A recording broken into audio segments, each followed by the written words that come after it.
I am excited to introduce Trey Mixon. He is the Natural Resource Manager with Nestle Waters North America. Nestle Waters operates 3 spring facilities under the Ozarka brand in Texas, and they have some great programs and operations in place to ensure that they're sustainably managing that resource for the future. And with that, you can visit the live event program to read his full bio. But with that, I am going to turn it over to you, Trey. Welcome, and thanks for being here.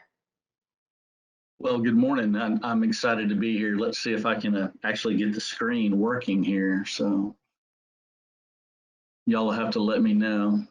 So we see your screen. It's not quite in presenter view yet. How about now? You've got it. Wonderful. Thank you, Trey. All right. Well, good morning, everybody. Nestle Waters and Ozarka, we're really excited. So thank you, Leah, for that great introduction. And we are just glad to be here today as new members, if you will, to the Alliance of Groundwater Districts in combination with the work that we've done throughout our history. And so I'm excited to share some of that story today. And my story is a little bit like Ozarka's story. I didn't start out in Texas, but I got here as quick as I could. I know y'all have heard that before, but it's true. And so, again, I appreciate the warm welcome, and hopefully we're going to share some information with you today that you may not have been aware of, and hopefully that helps. So first off, I'd like to start out with a real big thank you. I'd like to believe that it's the 330 plus registrants and all the work you do is the reason in this crazy 2020 that our Texas customers, residents, and communities really haven't had to worry about access to water for sanitation, health, hygiene, and everything else. So if you're a frontline operator, technician, manager, administrator, municipality, district, association, educator, regulator, legislator, or any of the other ORs, I'm apologizing because I know I'm forgetting some, but a sincere and heartfelt thank you, because your commitment to stewardship, sustainability, and the continuity of our natural resources is just tremendously important, and that's why we have the blessings that we do. All right, so since I'm new to this, hopefully IEM is working with me, and we're going to launch a quick poll. Since I don't know who all is attending from that 330, I'm curious to find out who my audience today is so that we can continue to improve our messaging and the stories that we're putting out there. So are you a district representative? Are you a permittee like us? Are you a policy, legislator, academia, consultant, or just a concerned citizen or associate member here of the district? So we'll give a few seconds here for everybody to hopefully click on the poll and help us understand who has had their coffee, their bagel, and is excited to be here at the district Groundwater Summit.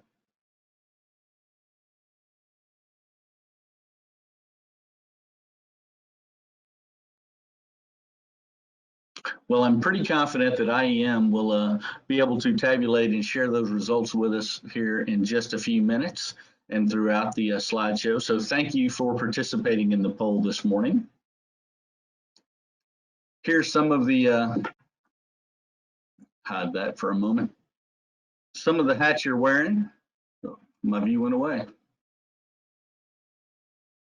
Just one moment. My notes view anyway.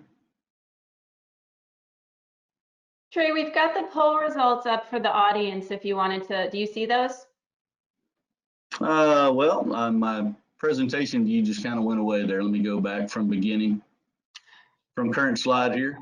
My notes have gone away, but that's okay. Are you actually seeing the presentation or the poll result? We're seeing the poll right now. Just to quickly mention, we've got 46% of the attendees with Groundwater Conservation District representative response, 8% permittees, 40% in the policy realm, and 6% concerned citizen.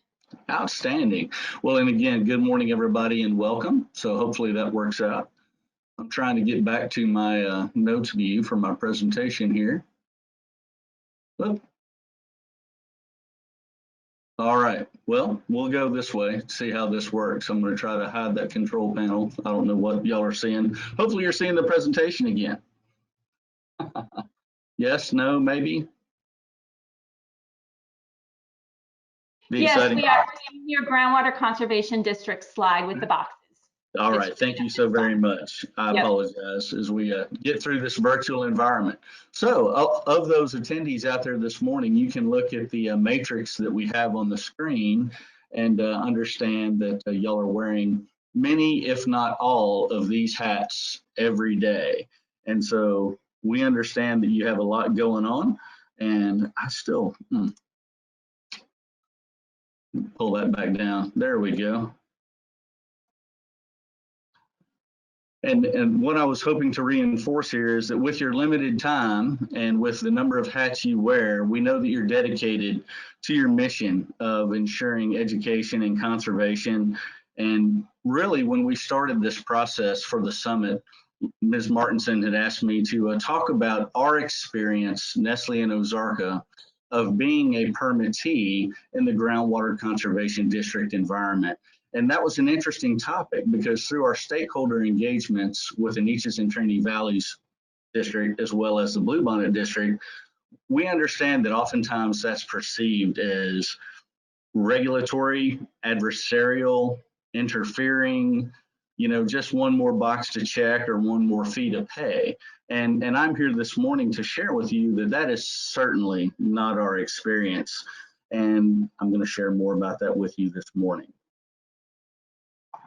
If I can get my slide page down. There we go. All right, so exciting times. Leah gave a great introduction. We do have 3 spring sites here in Texas. We've got Piney Woods over in Wood County, Roar Spring in Henderson County, Moffett Spring in Walker County. I have some dates up on the board. And I wanted to share this timeline because I'm confident that a vast majority of the people that are here at the summit this morning are well aware of the Texas Supreme Court case, Cipriano versus Great Spring Waters of America. That was a fairly landmark case back in 1999 that essentially affirmed the right of capture and was around our Roar Spring location there in Henderson County. What I'm going to be sharing with you today is that Nestle Waters has always valued stewardship and sustainability and have operated in that manner before that Supreme Court case ever came to light, during that case, and certainly since. When you look at the fact that our siting requirements put us on the ground at a spring site anywhere from 2 to 5 years in advance of ever trying to permit production facilities, we're out there, we're monitoring spring flows, we're monitoring groundwater levels, we're monitoring ecology and habitat, and conducting all those baseline assessments. When we're going to invest that kind of money, we want to make sure we can be there. And so I'm here today as just one of the 1,300 plus employees that Nestle Ozarka has here in Texas, and an investment that represents almost over $150 million. So we intended to produce spring water not just in 1995, but in 2220. So since 1995, we've been in Henderson County, since 1998 in Walker County, and since 2002 in Wood County. And that'll be the interesting topic as well, because we have 2 locations where we have groundwater conservation districts, and we have a location where we don't. And so we'll touch base on that as well. I'm so excited to be here. I tend to talk too fast, but I'll try to slow down. So hopefully y'all are familiar with the National Water Census. I know that you are. And so just a quick posting. The question I'm always asked is, well, how much volume are we talking about? So I thought I would get that out of the way fairly early this morning. So back in 2015 for the water census, total water withdrawal in Texas was 21.2 billion gallons a day. And Texas ranked 2nd in the states overall, right? Of that, in 2019, Nestle Waters and Ozarka combined for both our Ozarka 100% natural spring water products and our Nestle Pure Life drinking water products, total water incorporated 795.6 million gallons.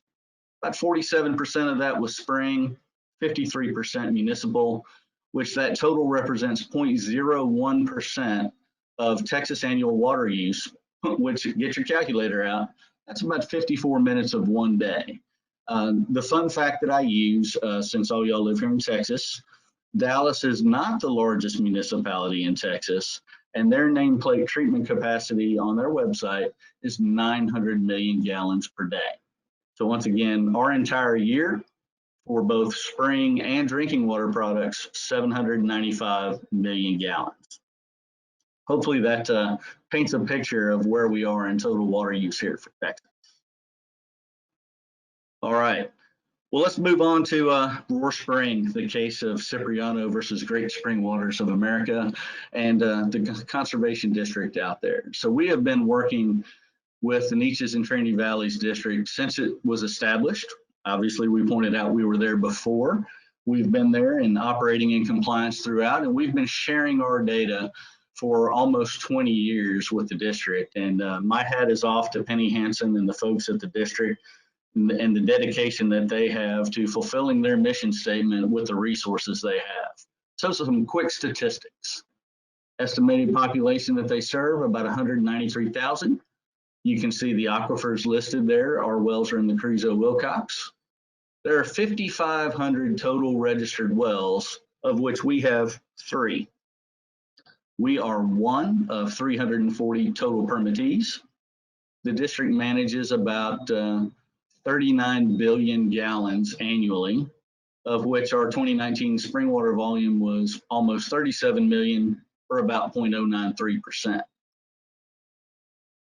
We've had a lot of engagement and work with the district quite often. And in our conversations, the things that we hear that are most important to the district are these concerns about a potential adversarial relationship and how do we improve education, awareness, conservation, and our famous phrase that we use all the time is you can't manage what you don't measure.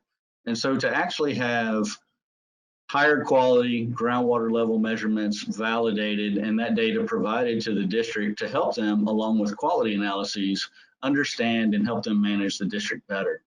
And Penny really brought forward another one, which I was kind of surprised, but it ties back to education, awareness, and conservation, is that in the district, they still see a significant challenge from public safety with the proper abandonment and reporting of unused wells or unregistered wells throughout the district. So clearly, even with all the work that's done, we need to continue to really help in the education and awareness component. Something that Nestle has been proud of in our history here in Texas, we have an Every Drop Counts scholarship that we award every year. There's a couple of $10,000 scholarships and a couple of smaller scholarships. We just completed those awards and we're at almost $500,000 in the last 20 years right now, trying to promote education and awareness of sustainable operations. Now for the excitement. I wish I could get my laser pointer to work here, but hopefully y'all will be able to read along with my eye chart. Everybody lean in close to your monitor. So this is an example of the data that we share with the Groundwater Conservation District. Our sites are fully automated. I have real-time level indication. I have variable frequency drives that we can adjust on all our production wells. And then I have long-term monitoring locations throughout.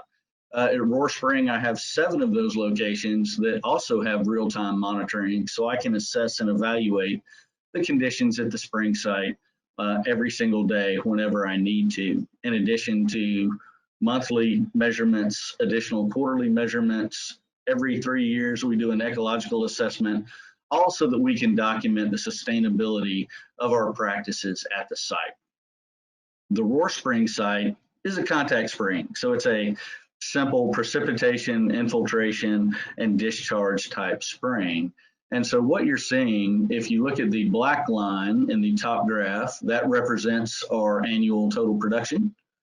And then you're seeing the various monitoring well levels. I'm here this morning, warts and all. You can see we've had some SCADA failures. We've had some instrument failures. We do have to repair those over time. But since 2000, we've continued to see an increase in groundwater levels at Roar Spring, even with our production. One of the things that I really focus on is trying to make sure we have validated data that anybody else can evaluate. So for our precipitation data, we use the local Athens station and compare that against the 30-year normals. So if you look at the bottom graph, this is always telling to me. You have to look over on the right-hand axis to start with. That's your monthly precipitation variance. So that blue EKG line, as I like to call this, I call this the heartbeat of our springs. But the blue EKG line is referencing monthly precipitation versus the 30-year normal precipitation. The orange line is the left-hand scale, and that's a cumulative variance to precipitation. And what we see and what we've worked hard to calibrate is that the springs are solely precipitation driven, right? There's only so much storage in that equation, right? And we've actually, with our flume locations, we can actually visibly see and measure the change in storage in the aquifer, since we have the great opportunity here of having about 85% of the recharge zone within the limits of the property. So again, an example, this is the distillation of a considerable amount of data, a considerable amount of time and calibration that goes in, but really comes down to a short synopsis that we can look at and track. And you can see, if you look at the 2009 to 2015 range, the significant drought, we can see that the groundwater levels were fairly stable. 2015 to 2017, we had a very rapid increase in excessive precipitation, and that's where you see the big bump in groundwater levels. And this really, to us, documents the fact that our operations out there are sustainable. So I know it's an eye chart. Thank you for your patience, but hopefully that gives you a quick comparison. Moving on to the Bluebonnet Groundwater Conservation District. All right, I do have to pause here for a moment of privilege as a speaker at the summit. Zach Holland, who is the general manager at Bluebonnet, and I believe also the president of the Alliance of Groundwater Districts, it's just been fantastic to work with. He and I have been working together for about 6 years now, talking about sharing the data, looking at the sites, having him out to the site. And I want to just say, I have never met somebody who is a more excited ambassador of the groundwater community here in Texas. And I thank him for his encouragement to come out and speak to y'all. So thank you for that, Zach. Hopefully you're on this morning. But we wanted to talk about Bluebonnet here. So in comparison, again, we've operated sustainably before the district was established, during, and since that time. The Bluebonnet estimated population served about 187,000.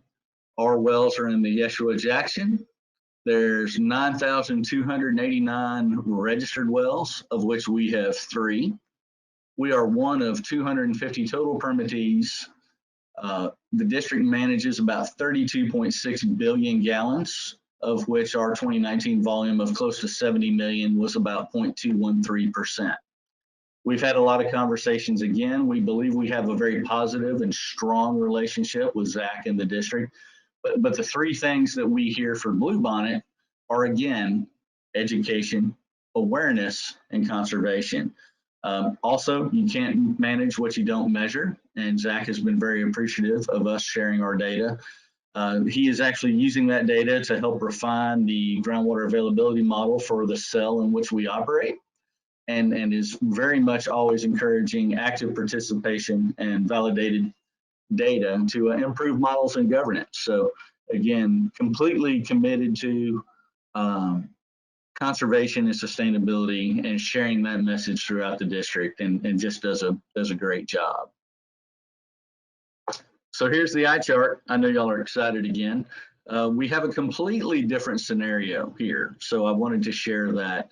The Moffett Spring location is an artesian confined fault-based system.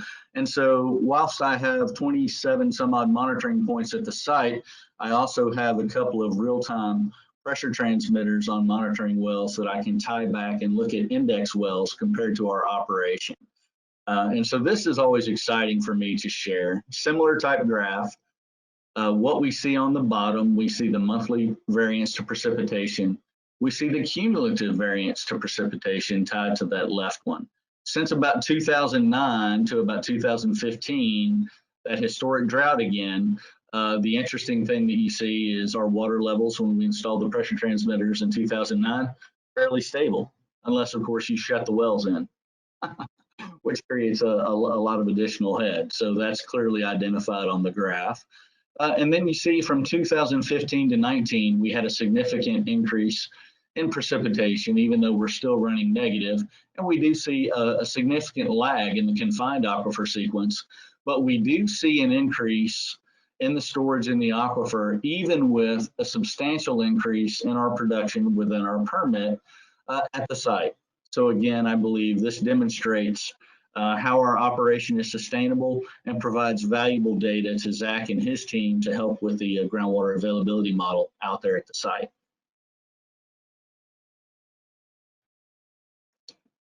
Now I'm going to contrast that. I can't really share all the statistics of the district in Wood County because there isn't one. But what I can share is the example that the facility started operations at the beginning of 2003. Again, this data shows that we were on the ground for years before we started that operation.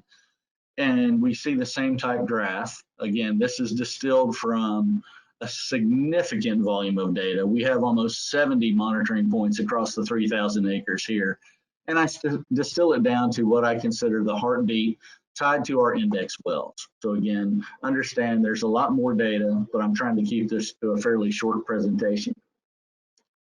We see a longer decline in the cumulative variance here at Piney Woods, which is also a contact spring, so straight precipitation, infiltration, and discharge to Big Sandy Creek.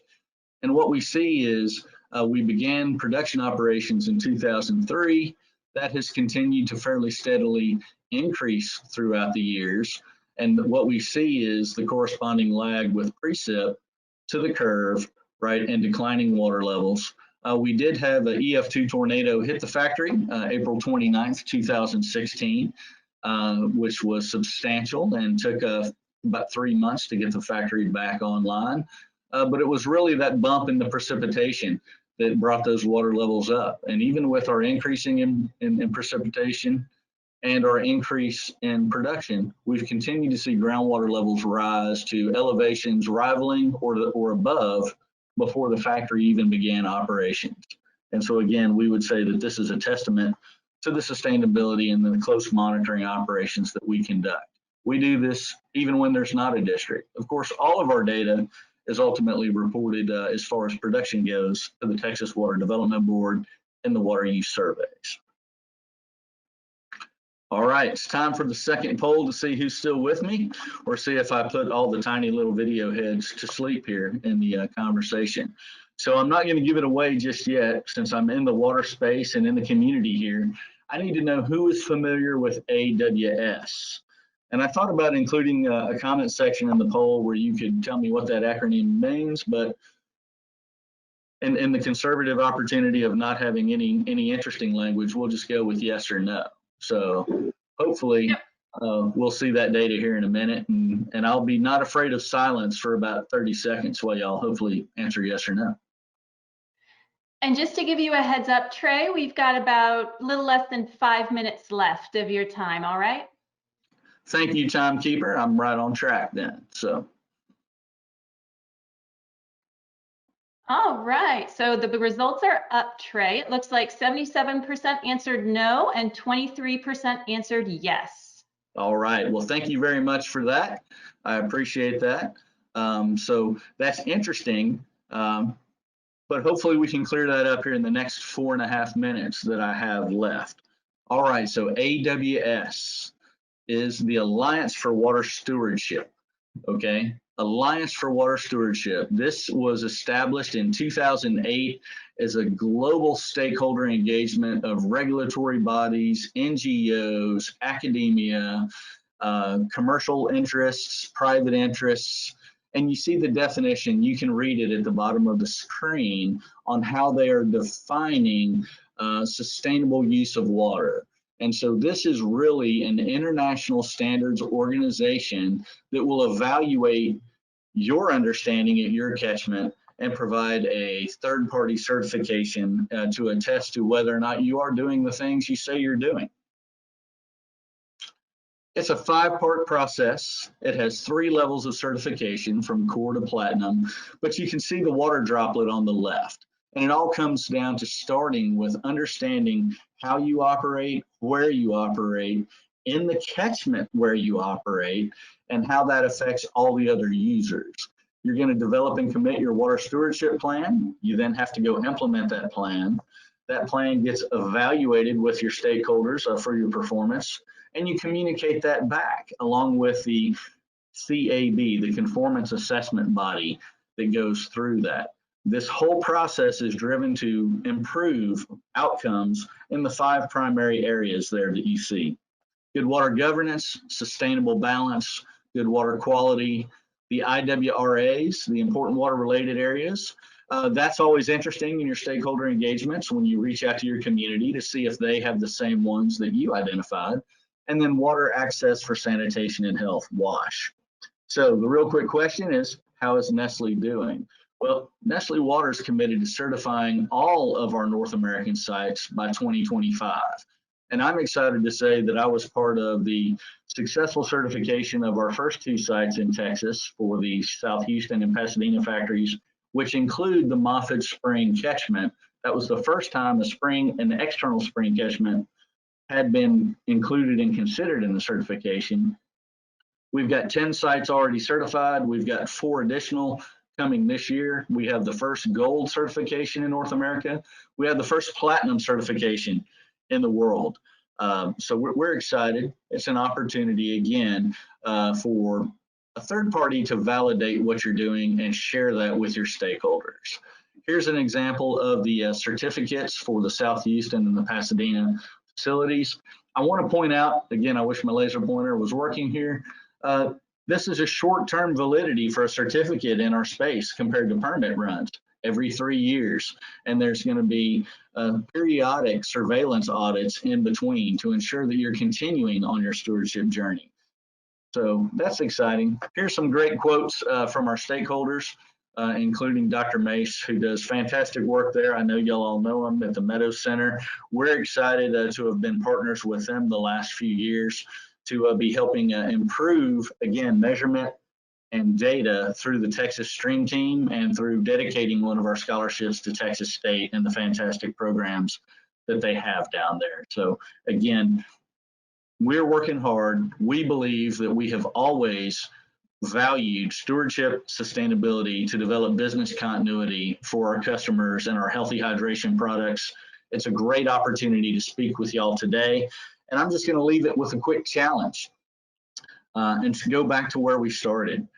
Having been involved with the 2 districts, Neches and Trinity Valleys and Bluebonnet, from the get-go and from our existing well registrations, it's never been adversarial for us, and we've always been proactive in sharing our data. And we would reach out and say, how do we improve those relationships, and how do we share that data everywhere else to ensure that we have water in Texas for the long run, and that in 2220, we're all still ensuring that our descendants have an opportunity for that. So again, thank you for today. I don't know if we have any time for Q&A left, but we'll look forward to responding to that, and I will toss it back to the moderators. Hopefully I came in on time. Thank you. You did wonderfully, Trey. Thank you so much for that. It was great. And I actually, there was one audience question that came in that I do want to answer. We are tight on time. But would Nestle like to see a GCD formed in the location, the spring location where you don't have one? Well, that's a great question, Leah, and I sure appreciate that. There have been 2 previous attempts to form a groundwater district, which would affect Wood County. We have supported both of those activities and participated in those meetings, and will support that again in the future. We are fans of making sure that the measurements are collected and that we can manage appropriately for long-term sustainability. Thank you for that question. Yeah, that's great. And actually the next one more came in and it segues perfectly into our next panel. So I'd love to just take a second and ask you whether or not the monitoring and data collection work that you're doing in the 2 locations where there are GCDs, if that's a requirement in your operating permit to undertake those efforts. That's also a great question. And I probably should have included that and pointed that out. The answer to your question is no. The only actual reporting requirement that we have are the monthly production reports at Bluebonnet, as well as quarterly production reports for Penny and the NTBGCD over there. So we do all that work, again, to meet our own internal standards and procedures and ensure that we're being sustainable throughout. Wonderful. Well, thank you so much for that, Trey. I wish you could hear the audience clapping, but I know everyone enjoyed your presentation. Thank you for being here. And if any other questions do trail in, we'll be sure to pass those along to you. All right. Thank you so very much. I certainly appreciate it. Absolutely. Thank you.